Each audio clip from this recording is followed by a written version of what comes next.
Hi everyone, welcome back from spring break. I hope you all enjoyed your time home with your families and I hope you're all staying healthy and safe. Today for ELA, we will be describing settings and events, and we are starting a new book today, and it's called Glory Be. You obviously do not have Glory Be at home with you, but I will have the pages displayed on the PowerPoint. That way you can follow along as I read it. Today's ELA objective is students will be able to identify how the elements of setting impact both the story and characters. So setting is where a story takes place. So when we think back to Charlotte's Web, it took place mostly on a farm, okay, in a barnyard, all right? So settings change from story to story. So we'll have to see today how the setting or the elements of setting impact the story and the characters in the story as well. So chapters 1 and 2 of Glory Be. You're going to listen along as I use the following steps to identify how the elements of setting impact both the story and characters. So as you read, you can ask yourself, where does the story take place? Then, what time does the story take place? What is the importance of the setting in this story? And lastly, how does the setting contribute to the mood of the story?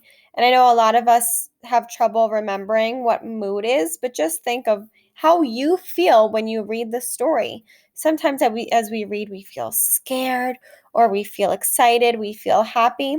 That's what the mood is. It's what the author wants you to feel as you read the story. So we'll be thinking about that as well. So, Glory Be is about a girl um, named Glory and how she deals with segregation in the 1960s and how times were very different then than they are now. We will meet many characters that face segregation and how they react to the changes. So, when I say that long word segregation, that just means separation between races. So, in the 1960s, a lot of Black people couldn't be at certain places or do the same things as white people could. So, you'll be able to experience that as we read this novel and what people faced back in the 1960s. Okay, so chapter 1 of Glory Be. And I see on the left side of the screen that it says Hanging Moss, Mississippi in June 1964. So right away, I know where this story is taking place and when. It's in Hanging Moss, Mississippi, which is a southern state. So we know the southern states faced segregation in the 1960s. And June is in the summertime. We all know that June is a summer month. So I'm keeping that in mind as I read. And I'm reading 2 chapters today. Chapter 1. Couldn't hardly spit. What was taking Frankie so long? We needed to hurry. Franklin Cletus Smith has been my best friend since we hunted doodle bugs together in my backyard. Some people call him Frankfurter because he's got hair the color of a hot dog. I call him Frankie. I squinted down the sidewalk and finally here he came, dragging his towel with his bathing suit hiked way up. It's 1,000,000 degrees out here. I've been waiting forever. Well, hey to you too, Glory, he said. I stood up and grabbed my swimming bag. Where have you been? I cut through Mrs. Simpson's backyard. He wiped the sweat off his glasses with the bottom of his t-shirt. Then I had to turn around and run down the alley when their mangy old hound dog took off after me. Don't worry about that dog, I told him. He's half blind, just barks at what he can't see. Some dogs run 40 miles an hour, he announced that like it was the gospel truth. Frankie was always saying stuff that sounded like it came straight from his World Book encyclopedia. Let's go, I said. It's so hot I can't hardly spit. Jesslyn's already at the pool. She might up and decide she's bored and leave before I put my big toe in the water. I scratched at a mosquito bite and tugged at the bathing suit under my shorts. The backs of my legs were burning up from sitting on the concrete bench outside the library. I couldn't wait to feel the water's coolness, to dive in and flutter kick all the way to the shallow end. Frankie yanked at his towel. I hope the pool's even open, he mumbled. Wait a minute, I said. It'll be open. I'm going swimming. Why would they close a community pool now when everybody needs a place to swim? I heard something. He stared up at a noisy mockingbird perched in the shade tree in front of the library. Anybody watching Frankie would have sworn that mockingbird was the most interesting critter in the universe. About cracks needed fixing. Nobody's closing our pool. Where'd you hear that? My daddy, but it's a secret, Frankie answered, and headed off like he hadn't said a thing. Your daddy? What does he know? I raced after him, all the time thinking, why in tarnation would our pool be closing on the hottest day of the summer, just 12 days before the 4th of July, my 12th birthday? And what was the big secret, anyhow? All right, so right now I'm reflecting on chapter 1 and I'm thinking about the setting. So Frankie and Gloria are heading to the community pool, but obviously there's a problem because Frankie heard that the community pool might be shutting down, but we don't know. We don't really know why yet. So I'm thinking about how the characters are reacting to the setting. Right, chapter 2, and this one's a little longer. Spying. Hanging Moss Community Pool Rules. 1. Open 9 a.m. to 7 p.m. Everyone welcome. 2. No one under the age of 12 allowed in without supervision. 3. No horseplay. See there, Frankie, your daddy doesn't know everything. Still open. I read the sign on the fence gate for the umpteenth time. You suppose I'll ever change that rule that makes my bossy big sister in charge? Jesslyn can't swim half as good as me. Just because she's 14 and I'm only 11, what difference does it make? You know, Glory, nobody has to know how old you are. You can sneak in. Frankie looked around to see if anybody was watching us. Like me? Not hardly, since my daddy's been the preacher at the First Fellowship United Church for my whole entire lifetime. Half the people in this town know how old I am. I untangled a quarter from my bathing cap and dropped it on the sign and table. Let's go, I said, and followed Frankie to our special place near the back fence. We sat down on the grass. I flipped my tennis shoes to the side of my towel and looked out at the pool. 8 ladies floated on their backs in a big circle, one foot in the air, then another, kicking away to some older than the hill song blasting from the loudspeaker. Look at that, the Esters, hogging the pool again. Jesslyn says Mrs. Simpson named them after a movie star. My brother says old lady Simpson acts like she's the boss of the community pool. Frankie put his Archie funny book down and nodded toward the swimmers. All those ladies have green hair, you know.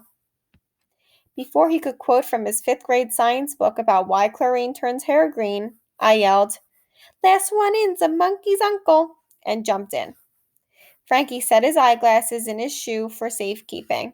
He took off the black and gold lanyard with a whistle hanging from it and laid it on top of his towel. Then Frankie fiddled with his swim goggles and fastened on his pink plastic nose clip. Finally, he slid into the pool, feet first. I dived in the deep end, flutter kicked over to Jesslyn, then climbed up the ladder. When I got out of the pool, I stood close enough to drip on her. Hey, sis, I'm here. Jesslyn turned from her pep squad friends. I see you. Please move. You're blocking my son. She slathered baby oil on her arms. Want a hot dog from the snack bar? I asked. I'll get you one, and french fries. Jesslyn looked at me like I'd offered her liver with onions. Last summer, my sister taught me to hold my breath and swim the entire length of the pool underwater. Back then, we sat on the same big towel while she painted my toenails pink. Not this summer. This summer, Jesslyn is fed up with me. I cannonballed back in, splashing Jesslyn and her snippy friends. When I got out, I headed for my towel. Come on, Frankie, I told him. We got us some spying to do. Even underneath our favorite shade tree, it was so hot you couldn't hardly breathe. But when Jesslyn and her friends started whispering and words like cute boy and football player and two-piece bathing suit drifted my way, I scooted my towel out from under that tree to get closer. They gossiped about her friend Mary Louise's party and talked about some new boy in town that Jessalyn seemed really interested in. The way those girls were studying their fancy colored toenails, you would have thought they were paintings hanging in a museum. When Frankie's brother, J.T. Smith, Mr. Football Hero, showed up, the toenail studying ended. Every single one of Jessalyn's pep squad friends started giggling and carrying on. Even with the sun beating down, JT had his varsity leather sweater slung over his shoulders. No swimming suit. I guess he was too good to go near the water. He had a toothpick hanging out of his mouth, a football under his arm, and the fiercest look on his face. Frankie jumped up and ran over to where JT was. Maybe he thought his mean big brother was going to make those boys playing Marco Polo, splashing left and right under the diving board, ask him to join in. Fat chance he'd let Frankfurter Smith play, even if his brother's the Hanging Moss Hornets' biggest star. You girls better enjoy this while you can, JT nodded toward the pool. He was grinning bigger than a cat trapping a mouse. By next week, it'll be closed. Jessalyn propped herself up on her elbows to look out at the turquoise water. Closed? In the middle of the summer? You don't know what you're talking about, JT. I know exactly what I'm talking about, was all he said. When I heard that, I couldn't stop myself. I stormed over to Jessalyn. Nobody will close our pool. It's almost July 4th, the big parade and all. I started to say how it was my birthday and I'd had swimming parties here since I was little, but I didn't. I glared at Frankie's brother. Why are you lying about our pool? JT spit out his toothpick and slicked back his black hair. I ain't lying. You can blame it on them freedom workers, those people from up north in town to help the coloreds vote and swim in our pool. We don't need outside agitators down here making up new rules. JT started to move away from us. He was ending the conversation. Jessalyn followed JT toward the gate, and I was right behind her. Her voice got so loud 2 lifeguards looked down. Outside agitators? Do you even know what that means? You're just using big words. Before you start saying bad stuff about people, you should find out who these so-called outside agitators really are. My stomach did a belly flop. Whatever an outside agitator was, it didn't sound good. I didn't understand what they were arguing about. Well, if you want to swim next to a colored person, go on ahead, JT hollered back at Jessalyn. While you're at it, why don't you just hightail it across town to swim in their crummy pool? Maybe I will, Jessalyn answered, quietly this time. But by now the entire pep squad was listening. What are you talking about, JT? I looked up at him standing there, smiling to beat the band. You don't know a thing. That's what you think, he answered. Then he strolled out of the pool gate like he owned the place. For a minute, everything got so still it felt like the entire Hanging Moss community pool was holding its breath, listening. After a while, it was swimming pool noises again. Mamas calling children, lifeguards' whistles, radios fighting with each other to see which one can make the most racket. Everything back to normal, seemed like. I turned to Frankie. Is something broken? Is that what you meant when you said the pool might be closing to fix stuff? Like a crack in the cement? Must be a teensy crack, right? Or that fence over by our mimosa tree. It's been broken ever since I can remember. Daddy told us it was closing, he answered. My daddy's on the town council, you know. Yeah, well, as a preacher at First Fellowship, my daddy knows as much as any old town council. He never said anything about this pool closing in the middle of the summer. I kneeled down to peer into the pool water gurgling near the drains. Bobby pins, long hair, pink chewed up bubble gum. No cracks. I was trying not to care about swimming and splashing every single day for the rest of the summer in the cool water with Frankie, my one true friend. Or whether it mattered that Jessalyn just might be the laughing stock of the Hanging Moss community pool for hollering at Frankie's brother. Listening to JT talk just now, all the fun had drained right out of the community pool. So now I'm following, that was chapters 1 and 2. So now I'm asking myself and following these steps about setting. So step 1 is ask yourself, where does the story take place? And I talked about that in chapter 1. The story takes place in Hanging Moss, Mississippi. In chapters 1 and 2, Frankie and Gloria are at the community pool. Step 2, ask yourself, what time does the story take place? The story takes place during the summertime in June 1964. I was able to find that out right in the beginning of our story. Step 3. What is the importance of the setting to the story? Well, the importance of the setting is that back in 1964, especially in the southern states, times were very different. People of color weren't allowed to be in the same places as white people were. We are now in a time period where people were fighting for equal rights. So that was all happening in the 1960s. Step 4. How does the setting contribute to the mood of the story? So remember, I talked about before, mood is how you feel when you read the story. The setting contributes to the mood of the story because Frankie keeps telling Gloria that the pool is going to close, which makes the readers feel anxious and wonder why the pool would be closing in the middle of the summer. Okay, we suddenly feel worried for Glory because her birthday is coming up. The 4th of July is coming up and things are changing in the community pool, which seems to be her place to go in the summertime. Your independent work today is to log into iReady using that link. I also posted it on Google Classroom. And you're going to complete the reading lesson, describe settings and events. And there will be a quiz at the end that you have to take. And I take your grades from the quiz and I put them into the grade book. So make sure you're always trying your best.